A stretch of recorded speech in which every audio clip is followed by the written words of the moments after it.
those guys are whoever they are because it's early and their names just went out of my head. But they said we're supposed to talk about weather. So let's talk about weather. Hey, it's windy out there. It's very windy, and there's a lot of games that they're projecting to be affected by wind and rain. In Green Bay, they're calling for anything between like 20 and 40 mile per hour winds, which I don't really see that affecting Rodgers much, but with Kirk, I would expect him to dial down when he does go deep. Chicago, 15 to 30 mile per hour winds, but that doesn't really affect anybody because Drew Brees only throws the ball 5 yards and Nick Foles sucks. The game I really look at as far as affecting the game would be in Cleveland, where it's supposed to be real windy coming off the lake, and two teams that kind of, when they do throw, like to throw the ball deep. Buffalo is another place where you're going to have gusts coming off the lake, and obviously Josh Allen likes to throw the bomb. So I'd be interested to see how those goes. I would say season long, I wouldn't really worry about my studs not starting them. I think this is a game where you throw them in and risk it. But DFS, I think I go opposite directions. Yeah, it's going to be windy. That's about all I got for you there. I think that you might be right, DJ, that it wouldn't really affect Rodgers too much. 40 mile per hour winds would affect anyone, though. So, and I think that their coach LaFleur really likes to run the ball anyway. So this is an excuse to get back to the running game a little bit. I really like the way Williams looked last week, so I wouldn't be surprised to see a lot of Williams. Dillon kind of mixed in a little bit more, but I wouldn't expect him to get a lion's share of the carries from what I saw last week. I think they'll do fine with just Williams out there. Doug died. The coffee's fighting back. So, you guys touched on a little bit. We were supposed to talk wheel of Cleveland wide receivers, but do we think without OBJ and the nasty wind, maybe a big day for Kareem Hunt? Yeah, I think that offensively for Cleveland, you would look at Hunt, and then you would look to like Jarvis Landry, a guy who catches those passes underneath as a slot guy. I would wonder with like Higgins, he's kind of a speed dependent guy. I would think that I would downgrade him a little bit. But as far as like Hunt, Landry, if you're risking starting Bryant or Njoku, those guys will be fine. So that those guys would be guys who would catch balls in the 5 to 12 yard range. So they're not really going to be affected by the wind. Yeah, I really like Harrison Bryant. The way he looked last week, it looked like they were definitely trying to scheme him to get involved. His snap count went from like around 33 a game to around 77% of the snaps last week. And I think that really says a lot. I think the Njoku thing was more of a highlight game. It was like a showcase game like they do in MLB to get his name out there a little bit and just have him like score a touchdown. So people are like, thinking this is something where they weren't able to get the most out of him. If we get the most out of him and he's on our team, that's going to be a big value for us. So they're just trying to move him. I think that's the main reason that he was kind of in the mix a little bit last week. I think that Bryant's like targets and like share of a field time that he's seeing is just going to continue to go up. And I think that is going to be a big factor this week because like you said, he could be a safety valve underneath guy running a little hook route or something in the middle to just get open. And I think that might be something that Baker Mayfield needs. Yeah. Bryant was a guy in the dynasty community that people were really high on, especially with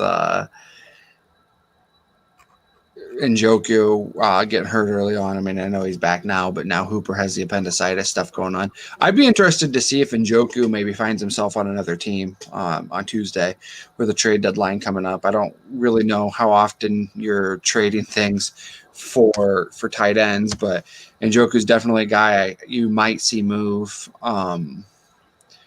As far as the Cleveland, the nice little wheel of Cleveland receiver rest of season, I think you're seeing a lot out of Higgins. I know that's a guy that's one of Doug's dynasty darlings, a guy that Doug loved early on. But I'm really enamored by Donovan Peoples-Jones. Late in the game, he caught, I think, 5 passes for 50 some odd yards and caught a touchdown. And he's a Michigan guy. So that was a guy that I wanted in dynasty rookie drafts. So I'd be interested to see maybe next week what happens. I wouldn't put too much stock into what happens in a win game, but I'd be interested to see what they do the next couple of weeks. But he's definitely a guy that if he's still out on your waiver wire and you have a deep bench, maybe add him right now just to kind of see how things play out, because I think a lot of people went the Higgins route on Wednesday when the waivers ran. Yeah, I think Higgins makes a lot of sense. Peoples-Jones might be a flyer to take. I'm really liking the way that Jarvis Landry's playing. I know he's probably already on a lot of people's teams, but I think he's going to be the one who picks up a lot of the slack after OBJ's injury. Mm-hmm. That's going to be the one we see as a real beneficiary. I would think that this will be the start of the decline of Baker. I think that he's really going to get knocked by this. It's going to lessen what they're able to do. And I think that at some point these injuries have to catch up with Cleveland a little bit. I don't think they're quite as talented as everybody wants them to be because of all the names they have on their team. But at some point, they got to start to fall back here a little bit. I think they're going to get in some trouble, and Baker is going to turn into Baker. And that's not the AFC Offensive Player of the Week we saw last week. I think it's going to be the guy we saw at the start of the game who just can't figure it out for long periods of time. Yeah, I was looking up this tweet that Shefty sent this morning. Something along the lines where they asked about Higgins's his relationship with Baker, and it says Browns wide receiver Rashard Higgins, now replacing the injured Odell Beckham Jr., told Kimberly Martin that he feels so close to Baker Mayfield that he feels like his mama gave birth to him. Well, it was weird. Like, they did the Hard Knocks, and it was Baker's first year, and Baker had like a bus for just quarterbacks. And it's like, that can't be too endearing to your teammates when you're like, this is the quarterback bus. You're not allowed on the quarterback bus. Right. He's just a weird dude. And I think he is one of those guys that's more swag than talent. And I think that does wear people out eventually, especially if you're not winning. So if they start to lose, watch for people to turn on him. Yeah, that'd be interesting. Yeah, I'm kind of I'm kind of low on Mayfield, but I did trade for him in a dynasty contract league, in a 2-quarterback league because I was desperate. I had Dak and a bunch of more swag than talent dudes, and so now just having to play more swag than talent guys kind of burned me. So I had to trade for a guy, and Baker was that guy. You mean like Mahomes? No, if you were gonna pick a guy on that team that has more swag than talent, that would definitely be Kelsey, but his swag is out of this universe. So Sure. I get that. It's one of those things where it just feels like because it's Cleveland, you're waiting for it to break bad in some way too. And I mean, just the injury factor has to come into play at some point because they've lost 2 really key guys now, and they're both done. It feels like too. Chubb will come back. Running backs with that kind of injury, you don't know what they're going to get out of him. Oh, DJ has stake. You can tell DJ has stock in Chubb. I do. Not to pile on or change it, but I kind of feel like being a Browns fan is kind of like being a Cubs fan. You're just kind of waiting for that last ball to drop and things to just go terribly. Hey, it's being a White Sox fan now because you got Tony La Russa, who may call in the wrong reliever at any given time. You never know. Hey, the Cardinals still won that World Series, okay? They did. If They he did. if he doesn't fall asleep at the intersection again. Yeah, he'll be asleep at the wheel in spring training. I'm sure he's going to endear himself to all those Latin players real quick. Yeah. All right. So the big game of the day is, speaking of winning, is Pittsburgh-Baltimore. So that one is in Baltimore today.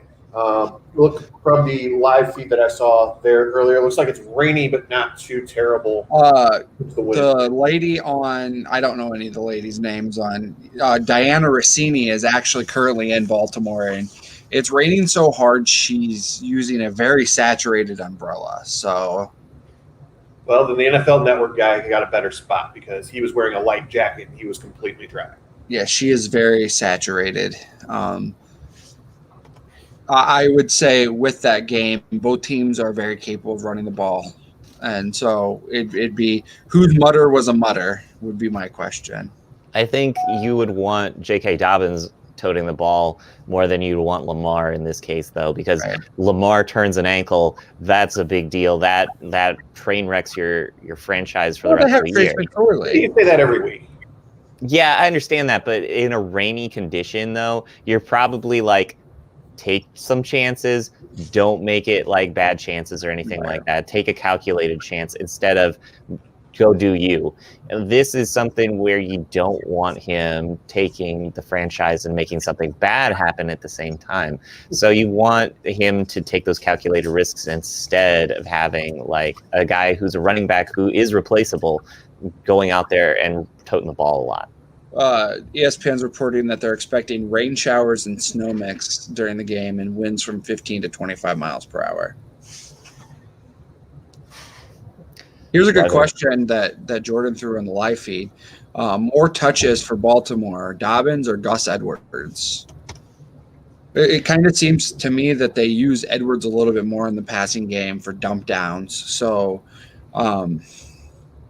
like Chris said, you think they'll probably use Dobbins more in the run game? That's a good question, Jordan. I would say Dobbins. Dobbins probably gets a few more touches. Yeah, I think the positive script for him is going to be he's going to get those opportunities early. So if they get a big lead early, you're going to see more of Dobbins. If they fall behind, then you have to worry about Edwards taking that share of like the time on the field and things like that.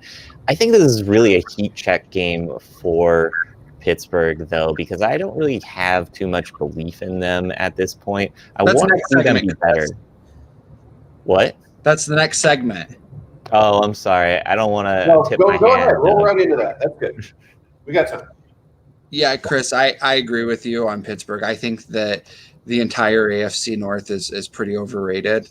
To me, they've played the AFC or the NFC East. And obviously, we know how bad that division is. Wait, you're saying they're not good, DJ? No, I don't think anybody. I think the AFC North is incredibly overrated. Let's see. Let's find good wins by the Ravens. Oh, we have none. They beat the Browns 38-6, who I don't think the Browns are very good. They lost to the Chiefs. No. Hang on. You have to have more empirical evidence than I don't think the Browns are very good. Okay, here's my presentation on the Browns. They got shit stomped by the Ravens, and they got shit stomped by the Steelers. They've beaten the Bengals by 5.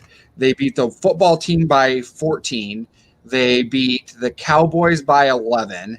They beat the Colts by 11, and they beat the Bengals by a field goal. The Ravens have lost to the only good team they've played. And they got dominated by them. The Steelers have beaten in the opening night Thursday night game. The what? It wasn't opening night. It was a Monday night game. Chiefs beat the Titans in that game, or the Texans in that game. Texans was opening the season. The only good team that the Steelers have beaten are the Titans. If you consider the Titans a good team, because the only good team they've beaten are the Bills. If you consider the Bills a good team, because the only good team they've beaten is nobody. I mean, we transitive property all the way through the They've NFL. They've beaten the Jets twice. They've beaten the Okay, Dolphins. okay. Oh, all right. Then what about the Chiefs? Who have the Chiefs beat? The Chiefs beat the Ravens and the Bills. The Ravens, you did The Chiefs haven't beaten anybody. Nobody's good. His circular logic's amazing. I knew where he was going. I knew he was going to spin down the drain eventually. I just had to get him there. That's okay. Everybody in the NFL outside of the Chiefs is incredibly overrated. Yes, Wow. Jordan. Yes, Jordan. The only good team is Kansas City. That is Not- correct. I think Tampa Bay's good. No, I don't think so. They lost. And I don't buy that one. I think Seattle's good. Seattle's good. Seattle's good right up until you have to have their secondary stop someone. Accurate. Fair. There you go, Chris. Doug trapped me into a circle. Now we can go to commercial. Yeah, he spun you around like a top, DJ. All right. So that'll take us to the end of our first segment, thankfully. On the other side of this, we are going to talk, do a little quarterback talk. We're going to find out who this dude in Dallas is, because I've never even heard of him before Thursday, so this ought to be entertaining. Yeah, so we'll talk a little quarterbacks on the other side of that as I watch Tua do some stretches on the screen. I don't even know what that is. I don't even know what to call it. Russian twist? Sure. All right, let's go to commercial. That's doing the DAC. That's a DAC thing. Where you twist one of these. I'm Do not a even- little ballroom twist. It's Chris's week to sing. All right, here we go. Sunday is the best day at Kavanaugh's Hilltop Bar and Grill. While your favorite jamokes aren't on the deck talking fantasy football, they are still one of the best places in the Quad Cities for your football viewing pleasure. Their back deck is ready to go for late season football. The sides are up and the heat is on to protect you from Mother Nature, where you can enjoy the Bears, Packers, and any of your favorite out-of-market teams on their 10-foot screen. If outside isn't your thing, you can head into the remodeled inside bar area and watch NFL Sunday Ticket on their numerous screens and play their adult video games. I hear they have some of the loosest slots in the Quad Cities. That's Kavanaugh's Hilltop Bar and Grill, 1228 30th Street in Rock Island, the non-bubble home of For Fantasy's Sake. We're no longer a PG show, but we are still saying Frick at For Fantasy's Sake. Frick's Tap, that is. If the Davenport side is more your style for your football watching pleasure, head to Frick's Tap, 1402 West 3rd Street, where they have 20 beers on tap. Beer isn't your scene? That's okay. They have $3 Eucalyptus during all of the Sunday football games. Frick's has the NFL Sunday Ticket on all of their 13 TV screens, so don't fret if your team is playing on the West Coast this week. So for Frick's sake, head into Frick's Tap today. All righty. Hey, Doug, see this button right here? That's how you put your phone on silent. That wasn't my phone. That was my computer. And if you want me to actually be able to hear you, I have to have it on. Do you want to hear me? Not really, but I need to hear Chris. I have to hear somebody yelling. Yay! Hey, I heard me in there. All righty. So, because Andy Dalton got his bell rung last week, and by rung, I mean his head completely taken off, Dallas has a new quarterback this week. Ben DiNucci. Yeah, very Italian. Do we even know where he went to school at? I've never even heard of this guy. They traded I for don't know. Andy Isabella. I heard this morning on the ESPN that he was the first quarterback in Pennsylvania high school history to throw for like 5,000 yards. He went to James In a Madison. game? You know that. He went to James Madison. They were talking about last week. That's nice. People only put up 5,000 yards in a game against Davenport West. Hey, Ben DiNucci. Andy Isabella. Is pasta on the pregame meal today, I assume? They play for Jim Tomsula. They actually play for Mike McCarthy. Well, No, that's worse. So nobody much wants to play worse. for Mike McCarthy, but no.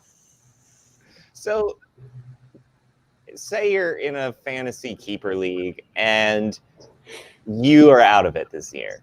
Are you trading for these Dallas wide receivers? Because it can't get worse than this. If you're out of it, why not get these guys on your team now and try to make the best of it for next year when they're going to have a real quarterback? I don't know that. I think the price is still too high for those guys. I don't think so. I do because you're going to have to particularly find somebody who is in the race but really needs a wide receiver that you have. And I guess if you have like an aging number one, like if you could trade Julio to get one of these guys, Julio and maybe something small to get one of these guys, I would do it. But as if I was a contender, I wouldn't trade. Even if I was a contender, I would need something big to trade Cooper or CeeDee Lamb off my team. Yeah, I think CeeDee Lamb has a huge upside, but people maybe you're right, and it's too early in this season. But long term, if you're thinking like a couple weeks down the road, I think people are going to start getting desperate because they're going to see, this is my shot. This is my year. That's the way people think, especially the later in the year it gets, because people get tired. Yeah, thank you, Doug. It's Doug's turn to sing. No, it's people get tired of being that team that's always also ran. So if they think that this is their time, why not take advantage of that? You can make some deals that are going to help you out long term later in the year. I don't know that it's necessarily this week, but why not this week? Because it's a dark place that you have to be in if you're a Dallas Cowboys fan / fantasy owner of any of those wide receivers right now. Yeah. I just think that it would be dynasty wise, it'd be hard for me to cut bait on Cooper or Lamb, even to sell out to win 1 year. And especially with how random this year is, where the best ability is availability, and you have no idea who's gonna not get the COVID in week 16. So I think traditionally, yeah, maybe you sell out, but in a year that's so random and you have no idea what teams are actually going to play week 16 in your championship week, I don't know that I sell out to win this year. Yeah, this week is crazy for me because I have DJ Chark, I have Michael Thomas. They're both out. I have Gibson off the Washington football team, and I also have Terry McLaurin off the Washington football team. So I am scrambling. I'm just picking up guys off the waiver wire who look like they're healthy. I took what is it? Is it Wayne Gallman or is it Willie Gallman? Wayne. Yeah, it's Wayne Gallman. I took him because why not? Why not at this point? Devontae Freeman is injured. He's going to get carries. He's going to get touches. 10, probably more like 15 to 20 touches in a game. Why not at this point? Because you just need to fill a body in a spot at this point. Doug's starting Ben DiNucci in a league. Ben DiNucci? Technically, that waiver claim was made before I took over the team. Yeah, but who else were you going to start? The guys I traded for. Touche. You traded for a quarterback? I did. I guess I missed that one. You're the commissioner. You approved the trade. Doesn't mean I paid attention to it. You agreed with me to get Darnold on top of it was a good deal. Oh yeah, I do remember that. Would you start Darnold against the Chiefs over Ben DiNucci against the Eagles? Well, considering it's a 2-quarterback league, I'm starting them both. But yeah, I would definitely roll the dice with Darnold, who I know what I'm probably going to get, over DiNucci, which I have no idea what I'm going to get. But that's me. I'm a little more conservative in my start sets. So, Doug, when you set your lineup with DiNucci and Darnold in there, did you throw up or what happened? My computer froze, and then and then it exploded and sparks everywhere. Exactly. Doug got a virus from starting Ben DiNucci. The computer comes up with an error message, and it's just like, "The fuck, Doug." Like, how desperate are you? It knows how desperate we are. Yes.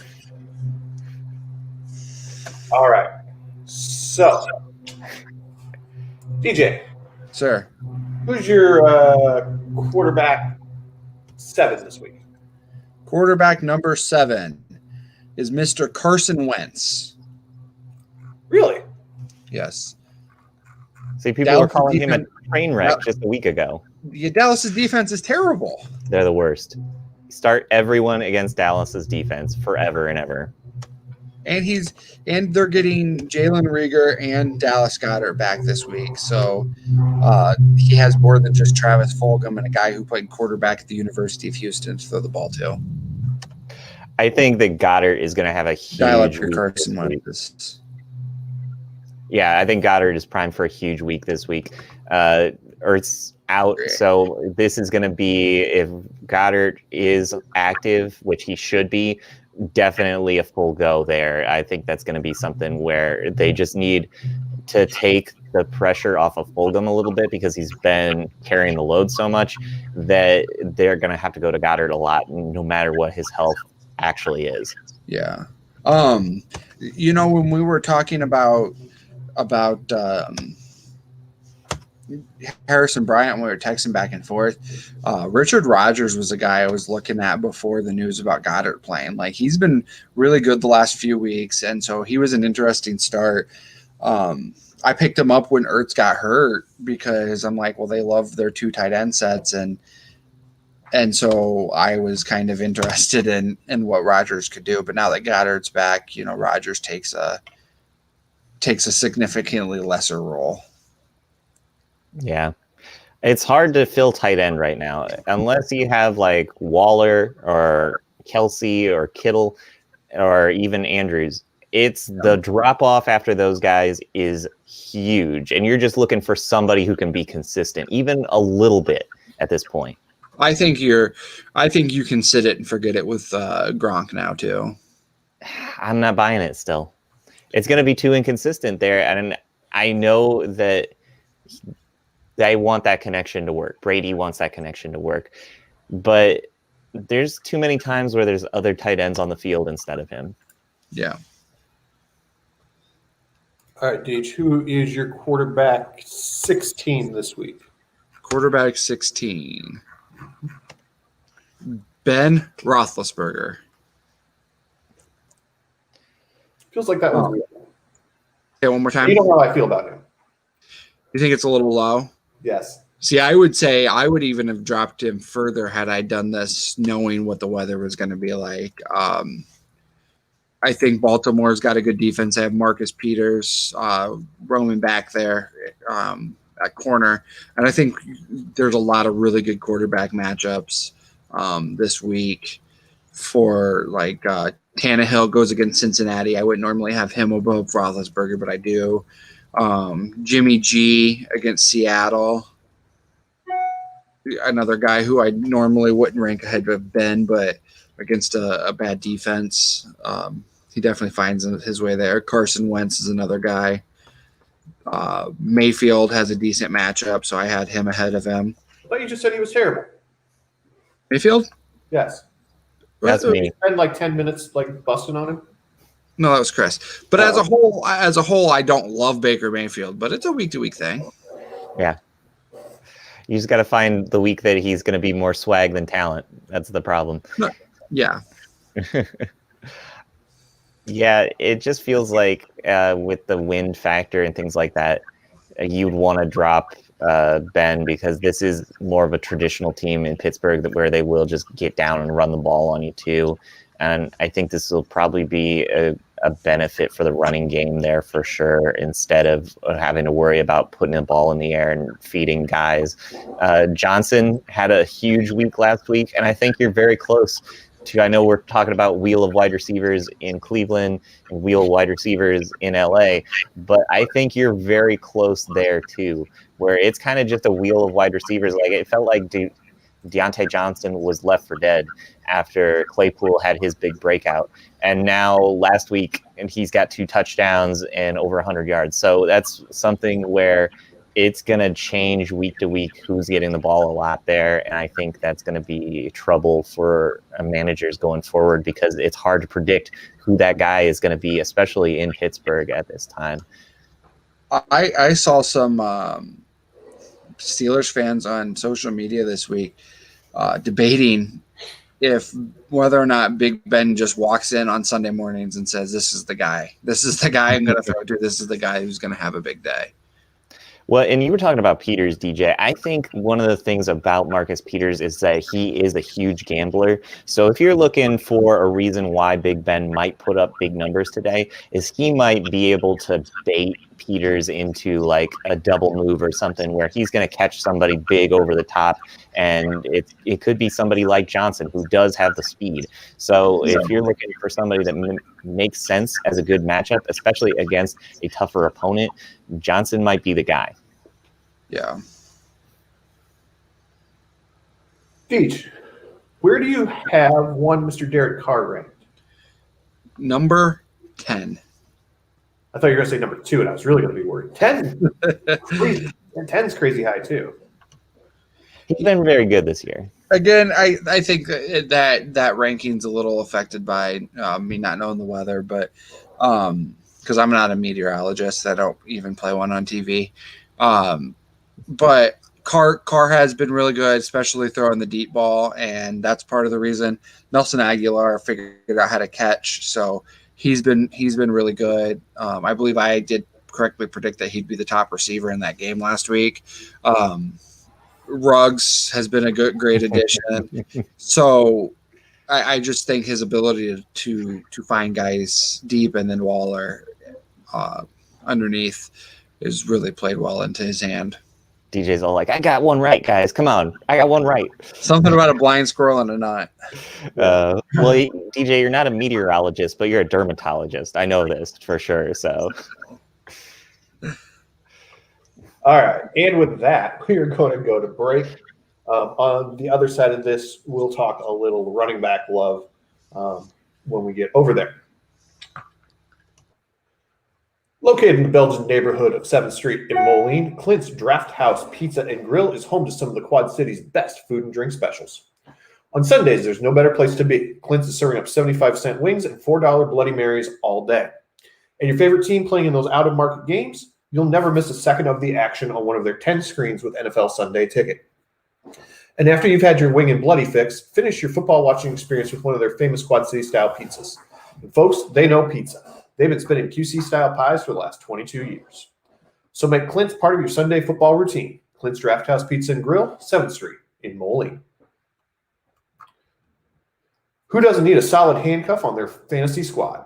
Grab a bite at Clint's Draft House while watching the noon games, then head over across the Moline Rock Island border to the corner tap for some libations during the 3 o'clock games. Every Sunday is fun day at the corner with $3 Tall Boys Bloody Marys and Jack Daniels and $2 PBR drafts. Head into the corner tap, 4018 14th Avenue, Rock Island, and get into the end zone. Rock River Fitness, located at 3416 Black Hawk Road, Rock Island, offers a wide variety of classes starting as low as $7 and just $10 for specialty classes. With classes that include different yoga, Zumba, cardio, fusion, and strength training, Rock River Fitness has a little something for everyone and at a crazy affordable rate. Find them on Facebook, the MindBody app, or visit their website, rockriverfitness.com, and start planning your next fitness class. Rock River Fitness, where fitness is fun. All righty. So, first running back I want to take a quick chat about today is Dalvin Cook. He is back today. He is on the sidelines. He is warming up. He is bundled up, according to the tweet that I saw, but he is out there and warming up. So what are our expectations of Dalvin Cook? First day back off of the injury list, but now will be facing Green Bay, but in the win. What's kind of your expectations here? I think with Dalvin Cook's injury history, that if they weren't confident in what he could do, they wouldn't have activated him. And I think this is full steam ahead for Dalvin today. And I actually even have him, I think, at running back 4 this week. So I'm trusting him. I'm throwing him in my lineup. I'm expecting him to have a big day. Makes a lot of sense to me. I think that if he's not healthy, you would know it. He feels like he's kind of a 75 and sunny kind of guy where he has to have everything right to be active, but when he is active, he's good to go. So I think you can expect really good production out of him. The game script might get away from them a little bit, but I think the weather factor will keep them more run heavy, even if they do start to fall behind by, even 2 touchdowns. Yes. Yeah, I think that additionally, and this one doesn't really matter with the weather, but if it's truly windy and Kirk's having a hard time, I think that they're gonna dump it down a lot to Dalvin. Who's the Minnesota backup? Quarterback Sean Mannion, I believe. Okay, so not any better in the arm strength department. No, Don't know who that is. He went to Oregon State. He was Brandon Cooks' quarterback. Oh, okay. Yeah, I remember that, but I don't remember you two's name at the start of the show. I'm DJ. This is Chris. I'm Chris. That's DJ. No, I did that joke. Oh, sorry. Something about great minds think alike, except the great minds part. Yeah, that's the truth. All right. So, DJ, you wanted to talk Wheel of Seattle running backs. Talk about Jordan, and is Kirk terrible or Mannion terrible? If Mannion's worse than Kirk because he can't start over him. Accurate. So Seattle running backs I kind of feel like at this point Chris Carson's the unbreakable person because this is now his second semi-serious injury of the season, and he's yet to miss a game. He's even questionable for today or game time decision. So then it comes down to if he doesn't play, who do you have, backing him up? But though, who does Seattle go to? Hyde kind of took over the majority of the carries last week when he went out. But Travis Homer's taken some carries. DJ Dallas, great name by the way. He looks like he might be the guy that if Carson's not going to play, he's going to get the majority of the touches, especially with Carlos Hyde being in and out of practice this week. Yeah, I think it's a gamble going with Carlos Hyde. Chris Carson, I don't know. It seems like every week they're like, he's probably not going to play, and then he does. So it feels like you got to go with Chris Carson until you know otherwise. I think that Carlos Hyde was downgraded to doubtful, so that's a super big gamble if you're going to be Who was? Carlos Hyde. Okay, thank you. Yeah, he was downgraded to doubtful, I think. So it looks like Homer would be the person to pick up the slack there. Woohoo! But at the same time, what are you going to get out of him? And this is a really high-powered offense, so they could just chuck the ball 40 times and feel good about it. Yeah.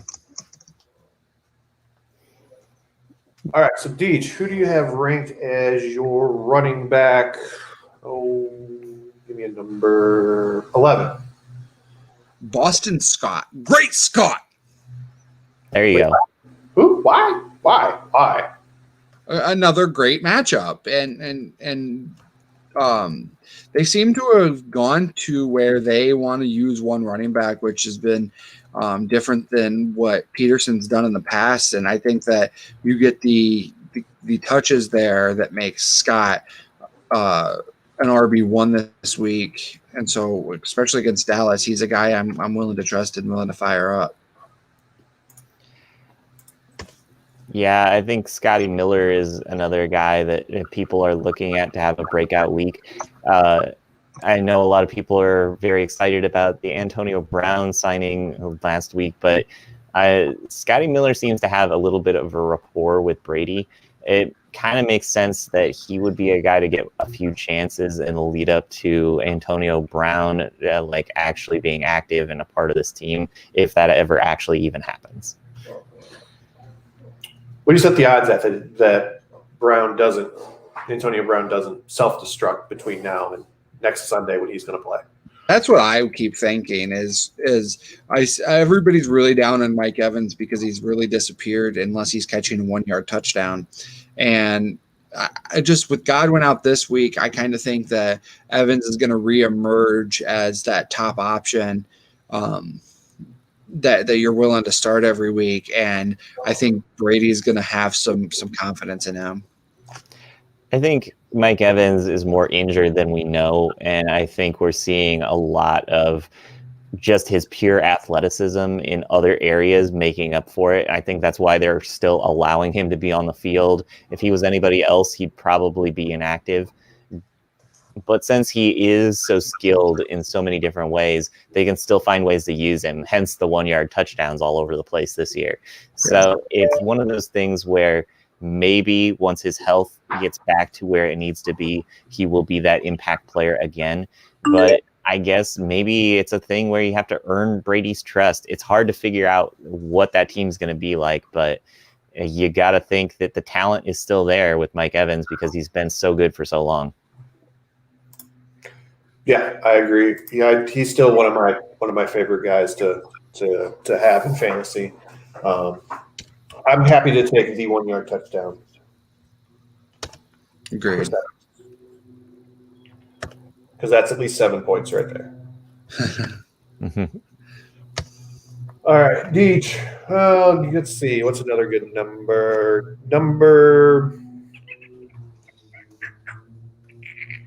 Looking for a number. Give me a random. Chris, give me a random number. 14. Deech, who's your 14 ranked running back? Myles Gaskin. Boo. I know. Let me guess. Matchup? Yeah, everything's matchup based in fantasy football, Dougie. That's nice. I don't know if I buy that. Because there are always guys that you're going to start regardless of the matchup. Yeah. Oh, no, I agree. But I think when you get down to that point, you're kind of dependent on guys who you feel like are going to get enough touches to be viable. And Gaskin's that guy right now in Miami. And I think that the fact that Tua is going to play, he's going to see a lot more catches out of the backfield because, Tua is going to have to navigate the rush from the Rams. They could be trying to work Tua in just situations where it makes sense for him to succeed too, and to put him in shorter downs and distance will help. So maybe getting the running game going is something that will benefit him. So that'll benefit Gaskins because he's going to be getting those touches to try and help Tua out a little bit. So that could be one area where you see him really benefit from Tua. Also, the fact that people will be more focused on Tua than the running game because they didn't have to really worry about Ryan Fitzpatrick trying to beat him downfield either. So now that's going to open up some areas for a guy like Gaskins too. I just don't like his talent overall because I don't think he's that skilled as far as running backs go, but he'll do fine fantasy wise if you're just running him out there for a week and give it a go. All right, Deej, who is your running back number? I don't even know what numbers I picked. 14? Let's go 14. That was just Myles Gaskin, bud. See. I have no short-term memory. Let's go deeper. I want to go deeper. That's what she said. 29. LaMichael Pirine.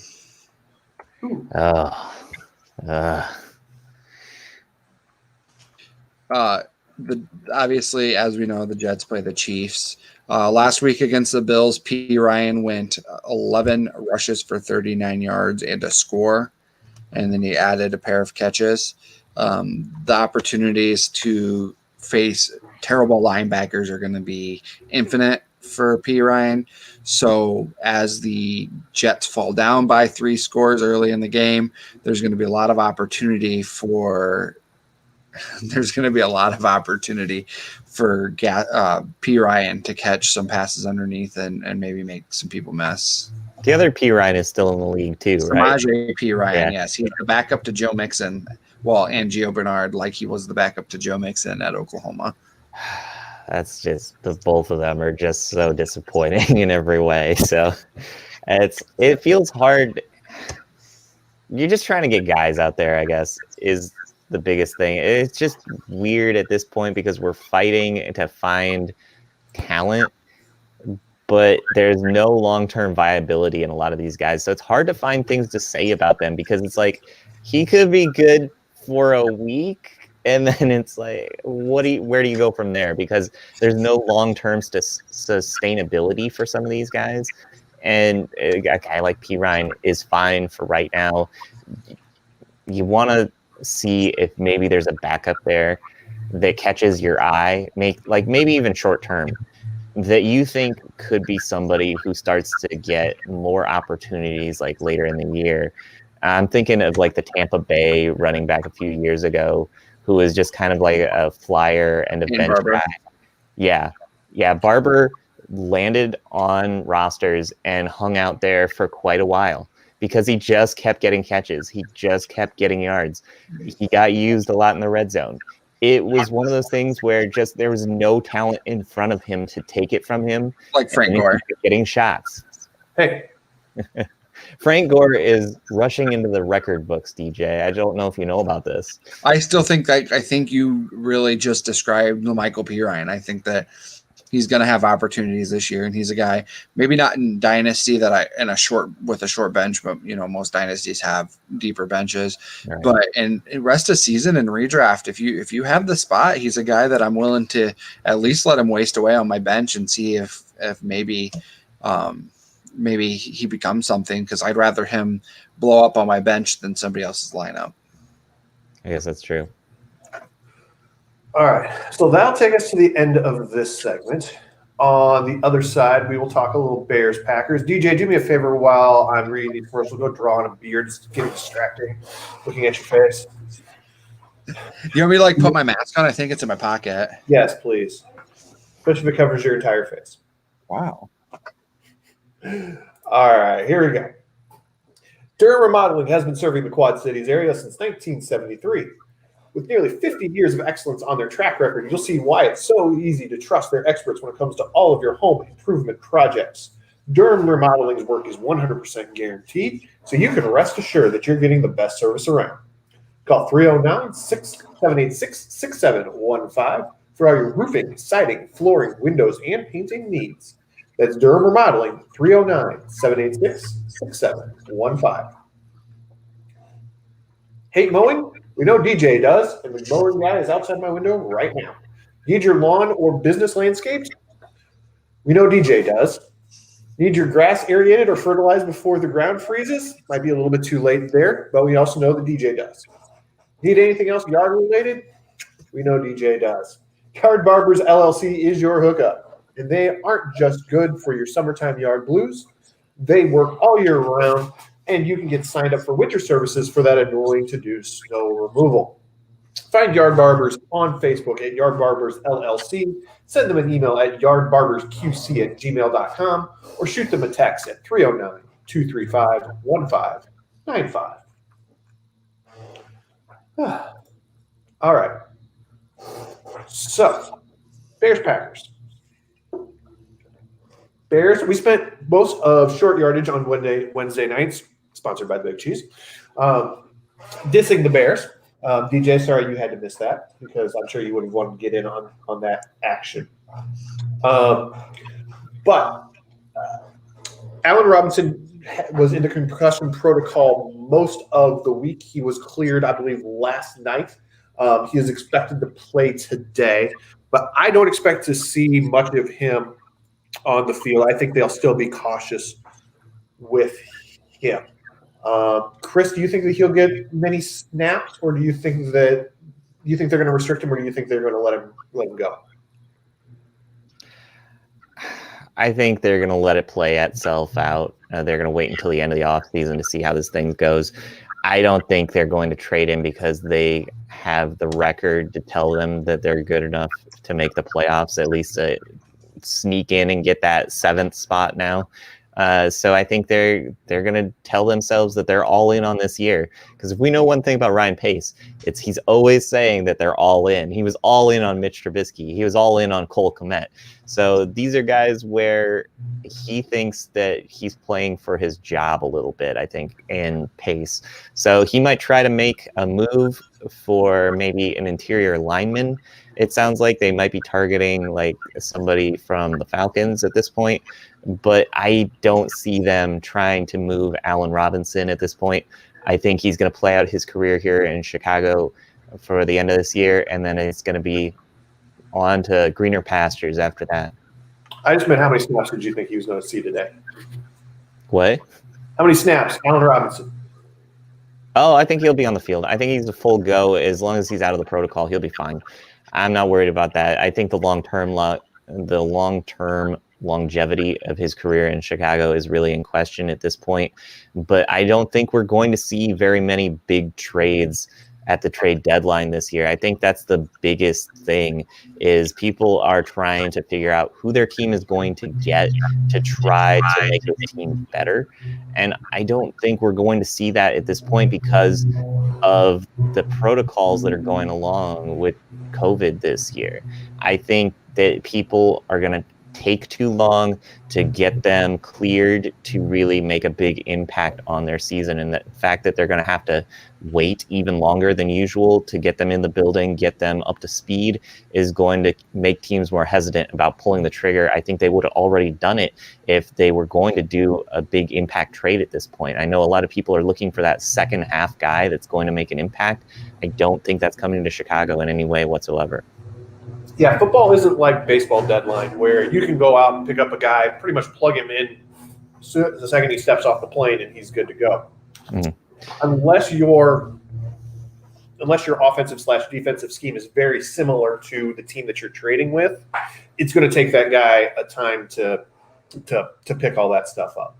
So I don't see anybody kind of jumping in and making kind of a big splash like that. Jordan did ask if you're not, if your front office is all in on Kmet, why does he barely get the ball? He's actually been getting the ball more. It's just one of those rookie things that you got to earn that trust in practice, and he's finally getting that now. I think you're going to see him, that arrow's going to go up in terms of receptions and snaps. I think it's going to go up long term. I don't think it's going to happen because he's not getting on the field enough.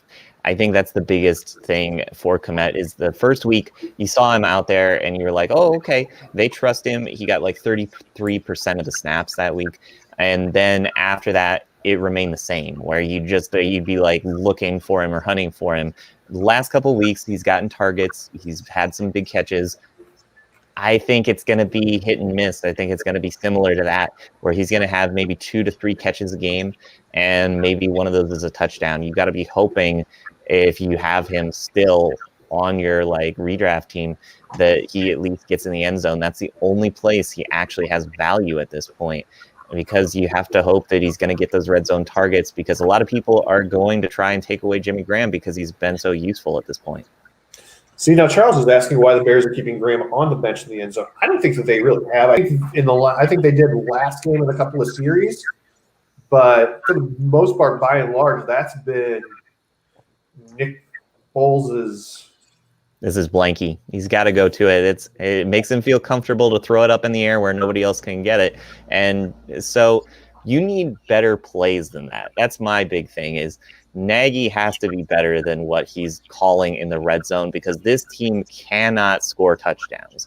That's the most frustrating part about watching these games is you see the other team score more than 20 points. You know the Bears are going to lose. Yes. Yeah, it's kind of like with the Cubs. Once they get down by 2 or 3 runs, game over. Because they didn't have, despite all that firepower in the lineup, couldn't come back once they got down by more than a couple of runs. What? And Doug, you're talking about Kmet and how he's seeing more time on the field, but the snap counts, Like the last 3 weeks against Tampa Bay, he didn't have any catches, but he was on the field 32% of the time. Then against Carolina, 36% of the time. You think, okay, maybe they're starting to unlock him a little bit. Then last week it goes down to 31% of the time, and he has the 2 catches, but at least one of them was a big yardage catch. So maybe that means that they're going to continue to get better. But I just don't think he's a part of the game plan at this point.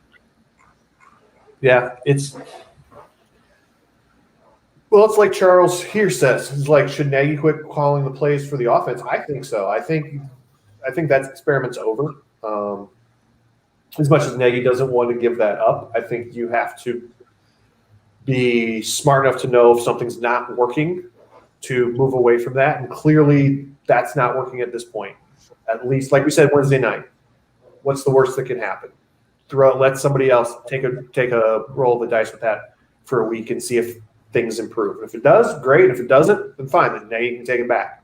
But I think at this point, Nagy is a very good coach, and I think he might be a terrible play caller.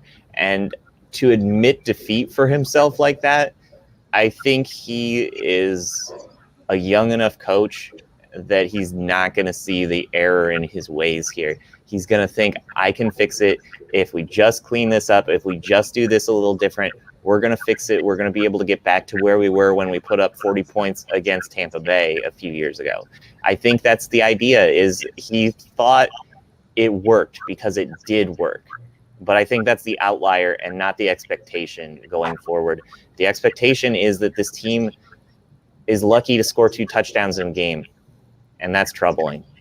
yeah, I concur. All right.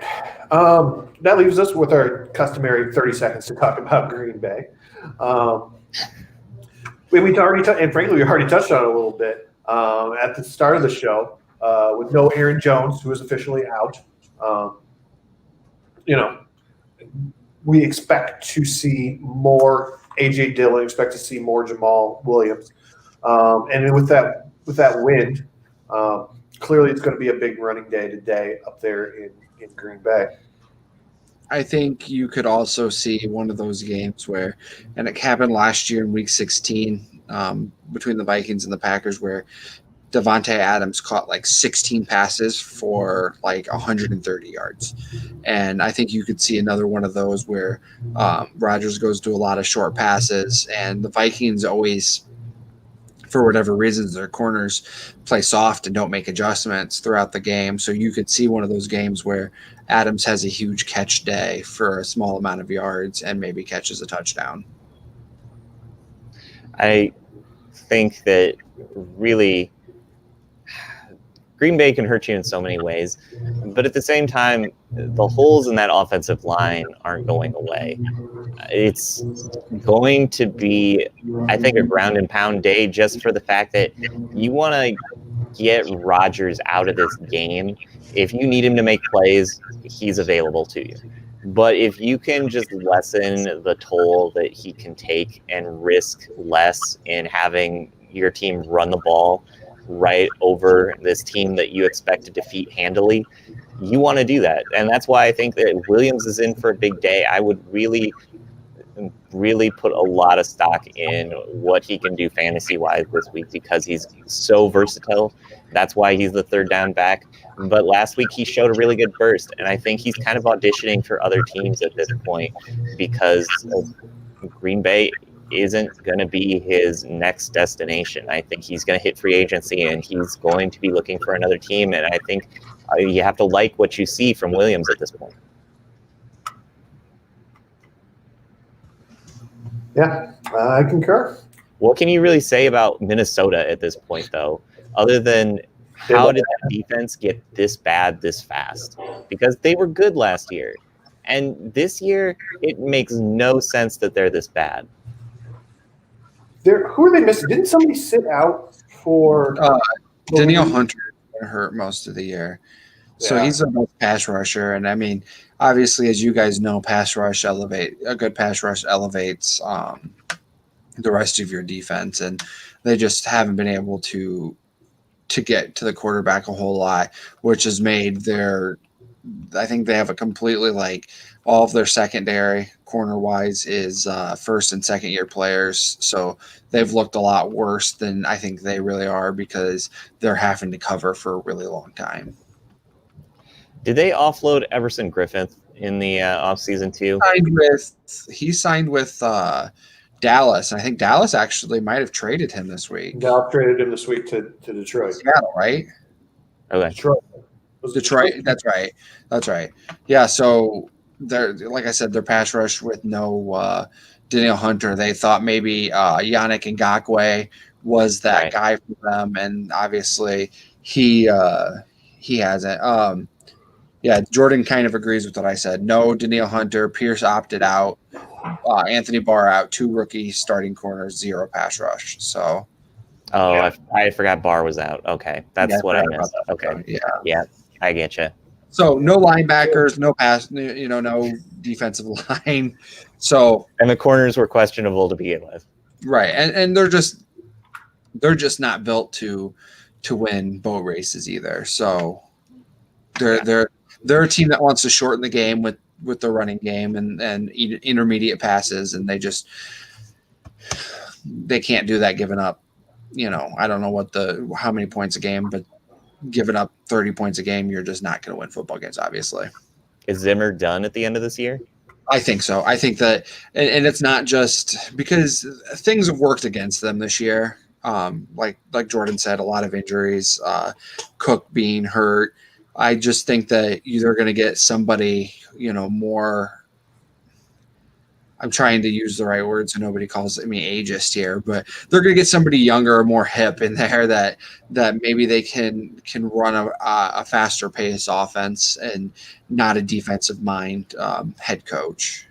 More of a modern offense, at least. Along the lines of what you're seeing in LA and places like that. Yeah, I think you can have a defensive head coach, but you need to really have a great offensive mind somewhere there. And I'm not positive who their offense coordinator is, but Gary Kubiak, works with their offense, and that's just not it. You know what I mean? And I think that Kirk can succeed in an up tempo offense, especially with they have Thielen that they can find underneath, and Jefferson's emerged as somebody really good, and they have good tight ends. So I think you really just need to find a coordinator and a head coach that's willing to kind of take the leash off on the offense and let big plays happen. Yeah, Kubiak is the official offensive coordinator for. He needs a what? Kubiak is Gary the Kubiak. Oh, he is the offensive coordinator. Okay, yeah. I just think that you kind of clean house head coaching wise, and I know, like I said, you have the excuses with injuries, but I think that Minnesota is one of those teams that kind of need to get a new identity. Yeah, Jordan, feel free to agree or disagree, because I mean, obviously, you know more about the Vikings than I do, but that's kind of my point of view.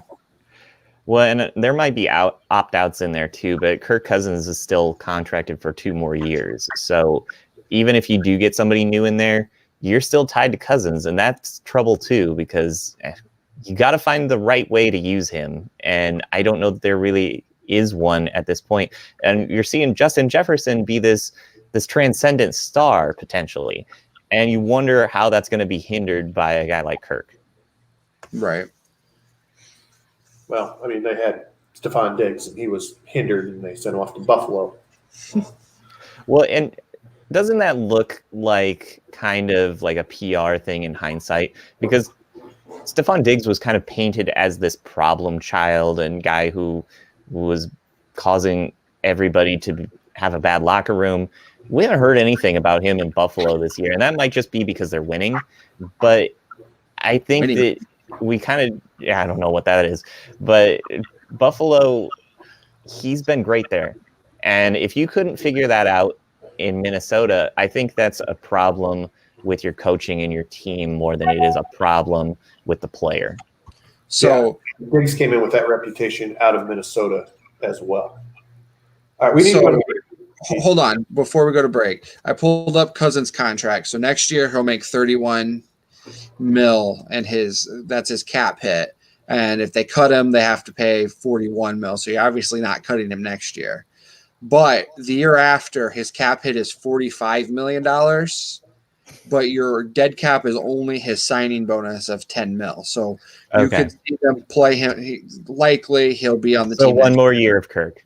Yeah, one more year of Kirk, because I So think maybe that's why they're saying we're behind Zimmer right now, Right. because they maybe going to give Zimmer one more year, and then after that, then you clean house, you get rid of Kirk and Zimmer at the same time. Yep. I agree, because obviously you're going to eat that 10 mil to shave 41 31 mil off your payroll. Yes. All right. Where am I? What break number are we on? I don't even know. All right. Here we go. We'll break number 4, Doug. Break number And 4. we didn't trivia question. When we come back, I want a trivia question. All right. Break 4. Did I do? I didn't do Vans and Clint's last time, though. Yeah, this is break 4. We're in 60 to 75. Okay. All right. We are no longer a PG show, but we're still saying Frick for fantasy's sake. Frick's Tap, that is. If Davenport side is more your style for your football watching pleasure, head to Frick's Tap, 1402 West 3rd Street, where they have 20 beers on tap. Beer isn't your scene? That's okay. They have $3 you call it during all of the Sunday football games. Frick's has the NFL Sunday ticket on all 13 of their TV screens, so don't fret if your team is playing on the West Coast this week. So for Frick's sake, head into Frick's Tap today.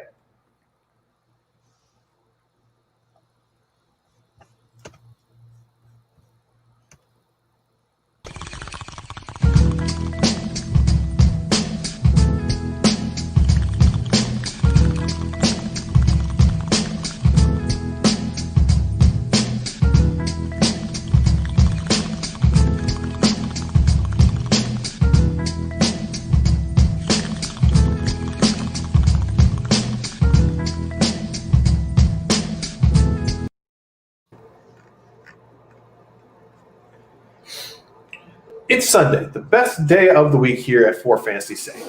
You know what goes well with Football Sunday? A pulled pork Sunday from the Big Cheese, the official food truck of For Fantasy Sake. If you're more into our Wednesday evening show, Short Yardage, you might want something lighter as a bedtime snack. So try out their grilled cheese, which is just $5, and add a slice of ham for another $1 if you're feeling frisky. They travel all through the Quad Cities with their menu perfect for lunchtime or dinner time, so give them a follow on Facebook to see where they might be next and try their hamburgers, where they can make it a single, a double, or a triple for $5, $7, or $9. The Big Cheese, brought to you by Short Yardage every Wednesday night. And I am absolutely certain we did those out of order. Okay. Because now we are on the inactives. Oh, trivia question though. Fine. Do your trivia question, por favor. All right. So I'm big into Tua Tagovailoa today, and Ben DiNucci. So two rookies making their first career start. How many yards did Mitchell Trubisky throw for in his first career start? First person to answer that correctly in the comment section wins an entry to the end of the season raffle. Oh, DJ, I know. It's 84. Randy Moss. Yeah. That's a great one. Yeah, it's so great. It's probably close to accurate, too. Mitchy boy. Okay. So, inactives. In alphabetical order from the top. Wait, no. Atlanta played Thursday night, so we can skip Atlanta. All right. For Baltimore, no Mark Ingram. How long has he been out? Is this his first week out? Yeah. No Trace McSorley. No Jihad Ward for the Ravens. From Buffalo, no AJ Epinesa. No Cody Ford, offensive tackle, their left tackle, I believe. No Jake Fromm. No Micah Hyde. No Josh Norman. No TJ Yeldon. So Bills got whacked pretty good up there. Carolina, no Will Greer, which you weren't starting anyway. Carolina played Thursday against Atlanta, Dougie. That's right. I remembered Atlanta. I got half of it. All right, Cincy. No Joe Mixon, no John Ross. I saw earlier that John Ross will probably be traded before Tuesday. Destination still unknown, but they have soured on him. Cleveland, no Austin Hooper. For Detroit, No David Blau as the backup quarterback. No Quintez Cephas. No Desmond Trufant at corner. For the Packers, no David Bakhtiari again this week. No Aaron Jones, which we've talked about at length. No Kevin King there for them. For the Colts, no Desmond Patton. No Noah Togai. That's what we're going with. For Kansas, You don't know Tagai, Doug? I don't know that guy. He's Tagai. I guess he is Tagai.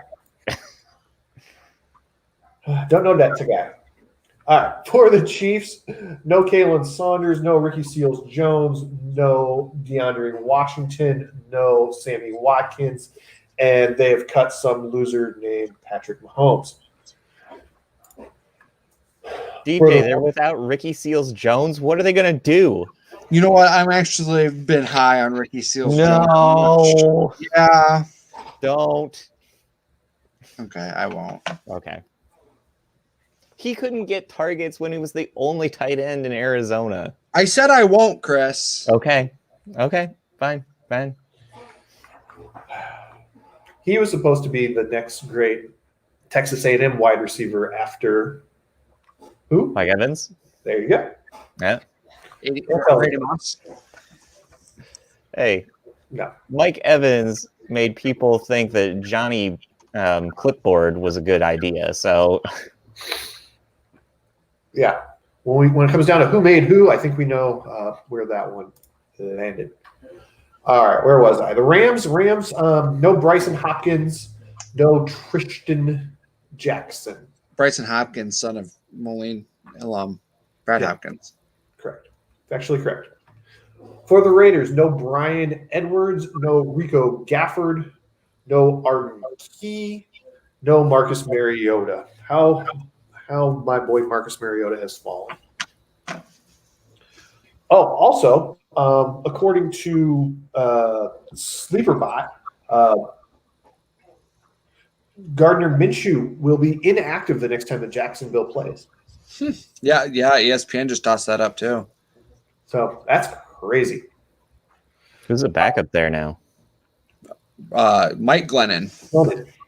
Oh yeah, I did see his pickups being added, and I was like, why? For no good reason. Mike Lennon's going to throw for 400 yards. I guarantee you that in their next game, he's going to throw for 400 yards because the NFL makes no sense, and he is god awful at football, and he's going to throw for 400 yards and 3 touchdowns. 400 interception yards with 3 pick sixes. No, he'll probably be playing like Dallas or somebody, and it'll be the game where everybody's like, see, Mike Glennon really was good. Houston is the answer. Oh, so close. All right. For the Dolphins, no Lynn Bowden, no Jordan Howard today. Is that new this week? I feel like Yes. that's new. Wait, Doug, Yes. did you forget a name in there? For the Eagles? Or I don't. That was the Dolphins. We haven't got to the Eagles yet, Chris. Alphabetical order, bro. Oh, I'm sorry. I heard Jordan Howard. I just assumed he's Oh, still in and the Eagles, which is wrong. The Eagles play the night game where I assume Alshon Jeffrey will be inactive. Yay! Somebody got it. Yep. I knew where you were going, just wasn't there yet. Okay. All right. For the Vikings, no Dan Chisena, no Tajay Sharp.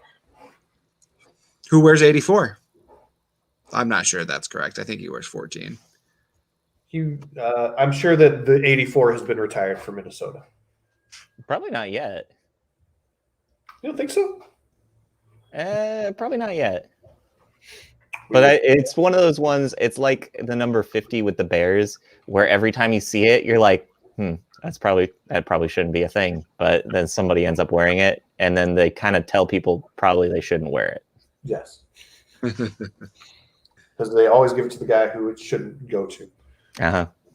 All right. For the Patriots, no Stephon Gilmore, no N'Keal Harry, no Brian Hoyer, no Dalton Keene. For the Jets, not that it matters, no Blake Cashman. People were big on him at one point. No Jamison Crowder. So Nate is crying somewhere. No James Morgan, who I've never even heard of, must be their like fourth-string wide receiver, and no Rashad Perryman, but it doesn't matter because he can't catch anyway. But he's To, fast. Doug. He's very Tajay Sharp is number 11, but Irv Smith Jr. is 84. That it's the wrong team, isn't it? No, for the Vikings. 84 for the Vikings. Yeah, the last thing I see here is Vikings news. Randy Moss wonders why his 84 number isn't retired. I agree with Randy Moss. Yeah. All right. For Pittsburgh, Jordan, don't call me Rodney Dangerfield is inactive. No Josh Dobbs. I just did that just to say that. No Zach Gentry. No Ulysses Gilbert, who's my guy. None of those are playing today. And then for Tennessee, no Dane Cruikshank. No Ty Smith at corner. No Jeff Swaim. And no Isaiah Wilson at offensive tackle. So those are the heavy hitters that are inactive today. Michael Thomas was supposed to be a go against the Bears, and he is out. So He is out, and that's an afternoon game. That's why we don't see those. yeah. But as an owner, I keep close tabs on how out he is every week, and it is always he's going to play, he's out every time.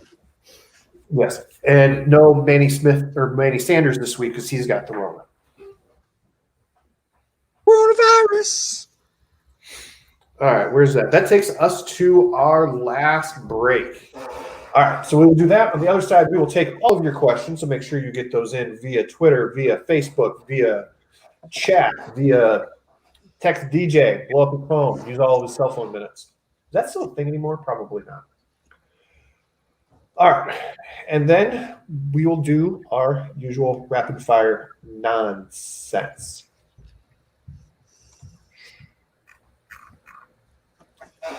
Football season is just underway. If you spend Sundays watching football anywhere but Van's Pizza Pub and Grill, you've been doing it wrong.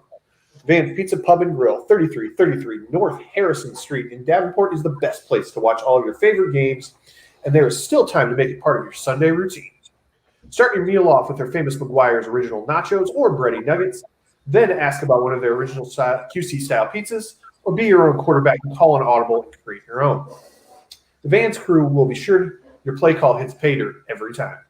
Van's Pizza Pub and Grill, 3333 North Harrison Street in Davenport. Come get served.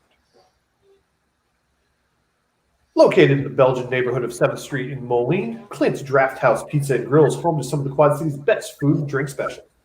On Sundays, there's no better place to be. Clint's is serving up 75-cent wings and $4 Bloody Marys all day. And your favorite team holding those out-of-market games? You'll never miss a second of the action on one of their 10 screens with NFL Sunday Ticket.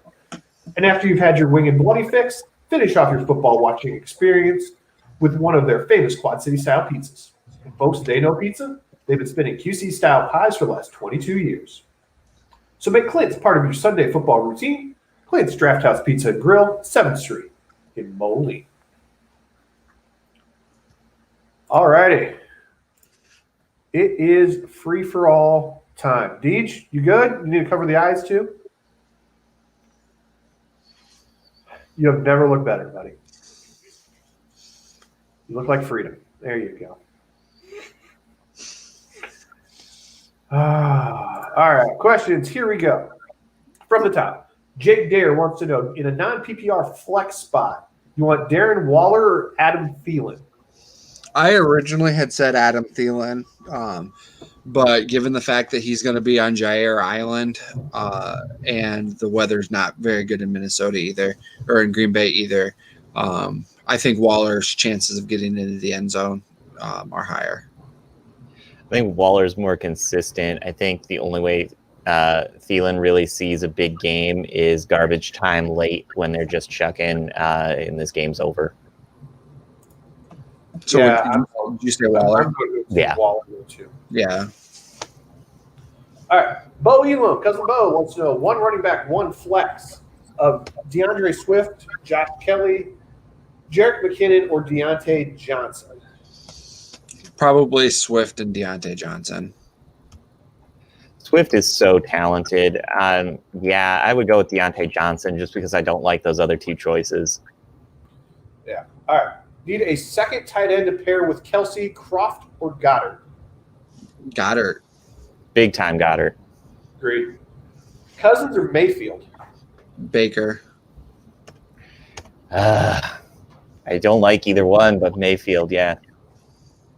Yeah, I think Baker in that situation, and just hope that he's not bad.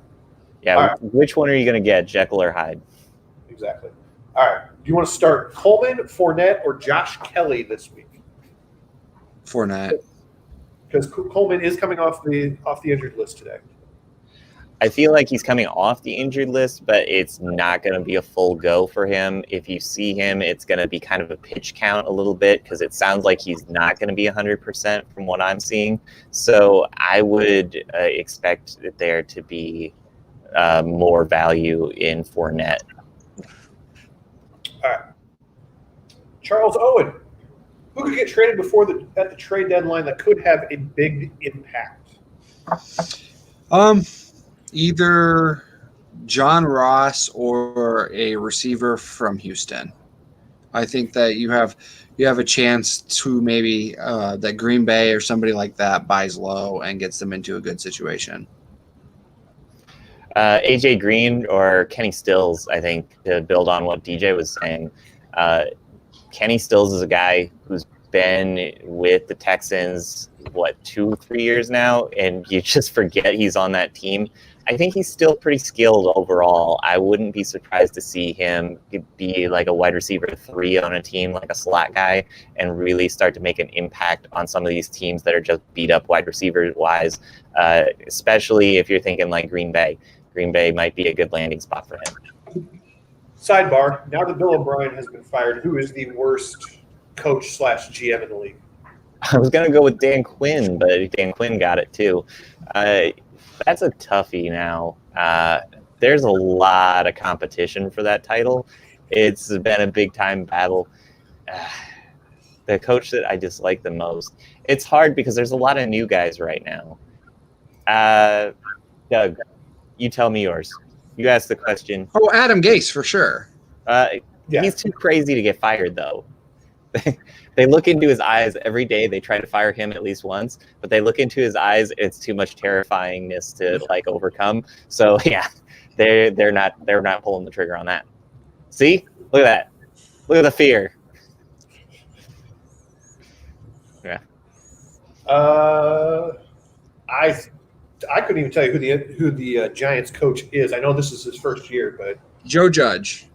Again, no idea who Joe Judge Judy is.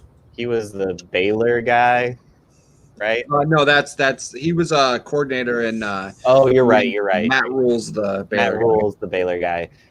Joe Judge is the guy who's like a high-end coordinator from the Patriots.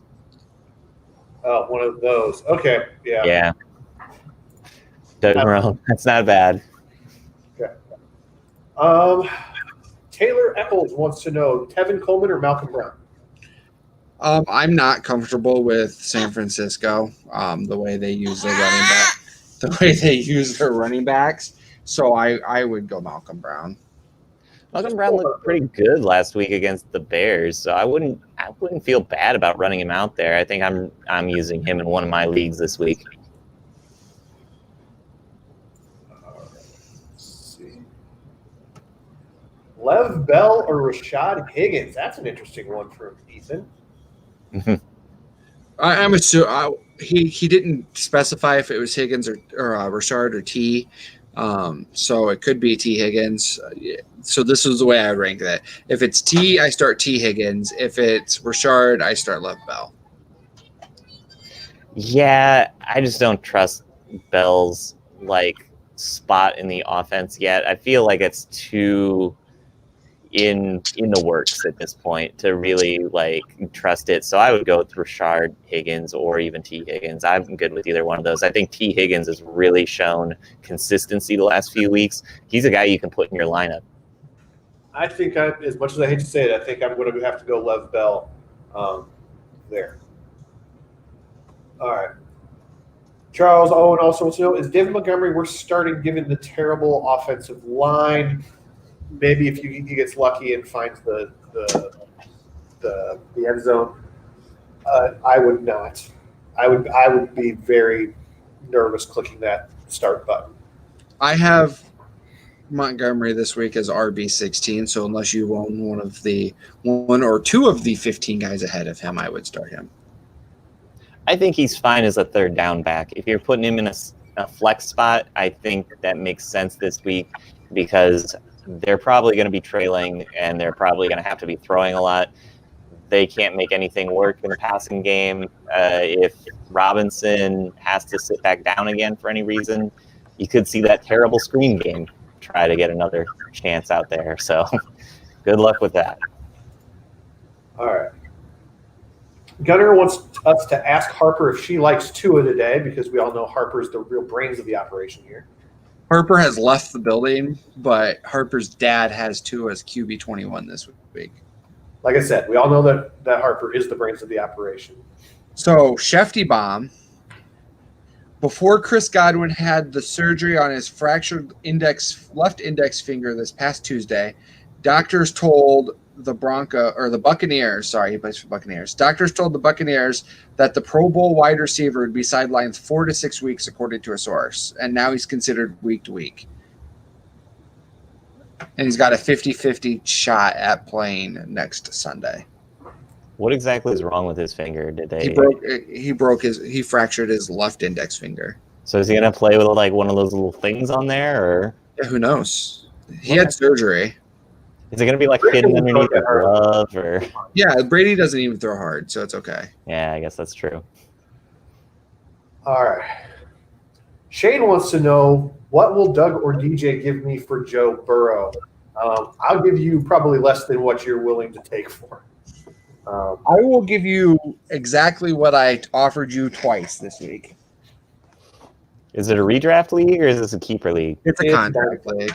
Yeah, it's a contract dynasty league. Yeah. All right. Now we get to Jordan's small novel of questions. Edwards or Lindsay at RB2? Edward, because Lindsay's, I think, still banged up. Yeah, his head still hurts. Oh my God, Chris, pick a line. Renfro or Harrison Bryant in the flex? Harrison Bryant. I won't pick a line for you, DJ. Yeah, Harrison Bryant because Renfro's not talented. Yeah. Juju, AJ Green, or CD in the flex? I'll give Juju a shot. Yeah, Juju seems like a better play. AJ Green has actually put up really good numbers last few weeks. I didn't see that there. Let's go with that. I want to go CD because he's got the most talent of that batch, I feel like. No, he doesn't. All right, give me Juju. Fine. But Danucci! Doug, he has the Danucci! Benucci. Oh, not the Danucci. See, my Italian is better than my vampire. Actually, they're very They're closely Your related. Italian vampires sound the same. Yeah, no, one does not like garlic and the other one is weak to garlic. Fournette or Montgomery for an RB2 spot. I'm going to go Fournette. I'm going to go I'm going to go Montgomery. I have him as RB16. Fournette is RB20. Fournette. Do you trust any Vikings wide receivers? Just Jefferson, I feel like. Justin Jefferson's still on the team, so yeah. Devin, give me more touches, Singletary or Miles Gaskins as RB2? I gotta go Gaskin. I have him ranked higher. I'm a rankings whore. I agree. Singletary, we need more touches. I think they're better when Singletary gets more touches. Chris is stupid. I hate him. I know, even though I'm not looking at the screen, that he's probably shaking his head or making faces at me.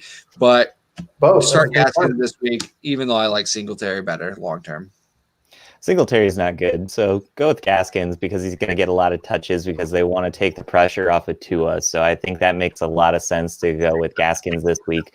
I think they are going to just try and feed Tua situations he can deal with, and that means setting themselves up in short yardage situations. So he's going to get a lot of carries and a lot of touches. what Chris said. All right, Devontae Parker or Brandon Ayuk in the flex? Ayuk. I like Ayuk too because not only is he a good pass catcher, he's shown the ability to get those little handoffs and make the most of them. So I mean, you could see him break with big one there. And no Debo this week. Yeah, that's another one. And he was Kay Adams' play this week, so we all know how I feel about Kay Adams. All right, and Mims or Mooney in the flex? I don't know much about Mooney, but Mims was pretty good last week in his debut. Caught 4 of 7 targets for 42 yards against Buffalo. And obviously he's going to be playing the Chiefs this week, who are not that good defensively. I would take the chance with Mims.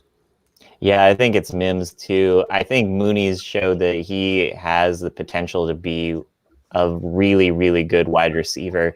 He just doesn't have the opportunities right now. They're looking to Robinson so much. And Mooney, when he does get open, they miss him every time. It feels like the way that people were talking about Miller from a few years ago, that every time that Mitch would have him wide open, Mitch would miss him. Mooney feels the same way with Foles. Like anytime he beats somebody really bad and he has like a walk-in touchdown, it's like an overthrow by like 10, 15 yards. So other than these little like hook routes that they seem to run on every single play, I don't see the big play potential coming from Mooney. All right, let's get into the rapid fire since it's already 11:30. Here we go. Wheel of Steelers wide receivers: Claypool, Deontay, or Juju? Deontay, just because of the big play potential. Like DJ said, there's going to be a lot of like bad weather situations. So I'm sorry, Johnson. Juju it is. Higher number: Derrick Henry points scored on touchdowns or Gio Bernard catches? Henry. Yeah, Henry. All right. More rushing yards, Cam or Josh Allen? Josh Allen. I think Cam is out with something to prove this week, so I think that it's going to go that way. He's going to do what he knows he can do.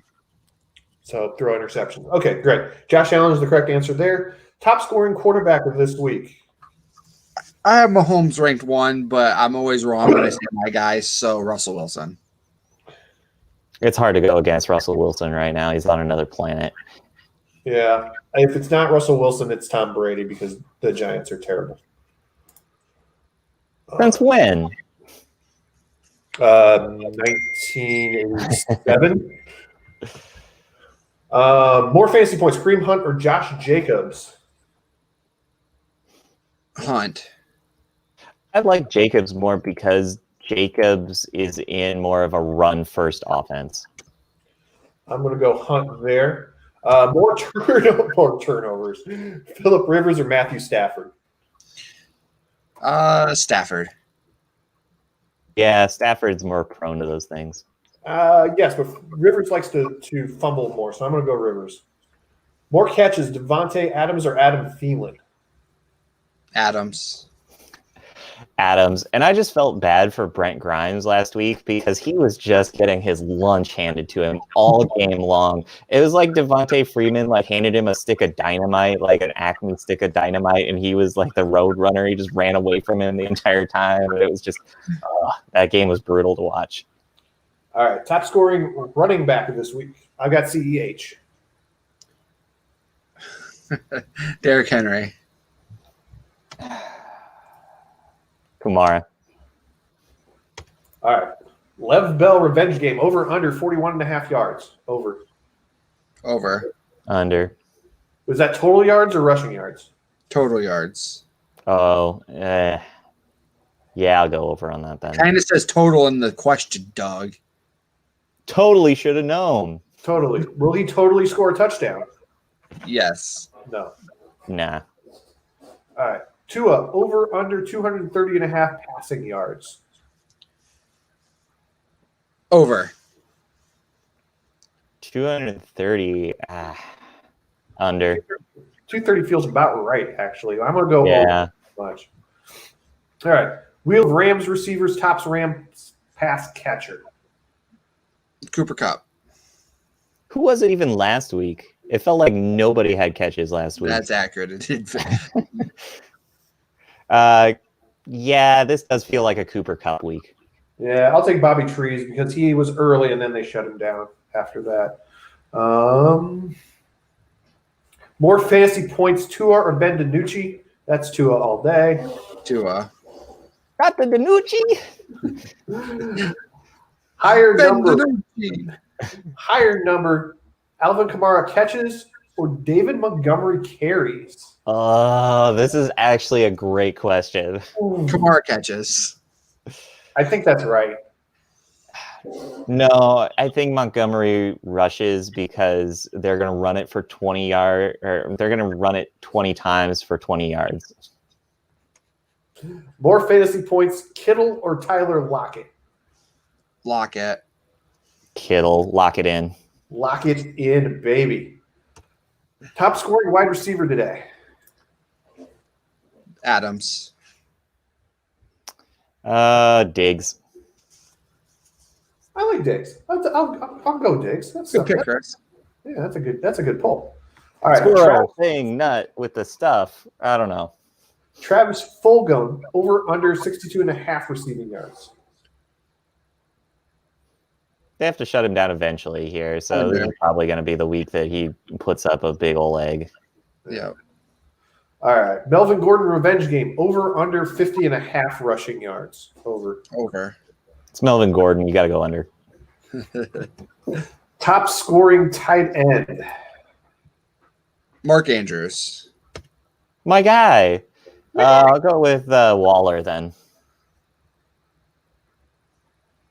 I want to take Kittle, but he's playing Seattle. Doug, they don't cover people. I don't know. It's just a feeling. Well, Bobby Wagner can probably cover him a little bit. Yeah. Go Fish. Jonnu Smith. There, that's a good one. And then last one, higher number, Tom Brady touchdowns or Daniel Jones rushing attempts? Brady touchdowns. TB12 all day. Oh, Daniel Jones is going to run for like 5 or 6. I don't think 5 or 6 yards? Yeah, 5 or 6 yards, but he's going to rush 5 or 6 times because he's running for his life. So I'm going to take that one. And how many times will he trip and fall? Well, facts in the past show that that's 100% chance. He got tripped by a ghost, guys. Come on. Yeah, well, The same ghost that Sam Darnold was seeing. It haunts the field. We figured this out. We've solved the puzzle, guys. Well, it is MetLife. All right. Okay, so that will do it for us this week. We will see y'all Wednesday night for short yardage. So for Chris, Chris, for Deej, I'm Doug, and we will see y'all next time. Bye-bye.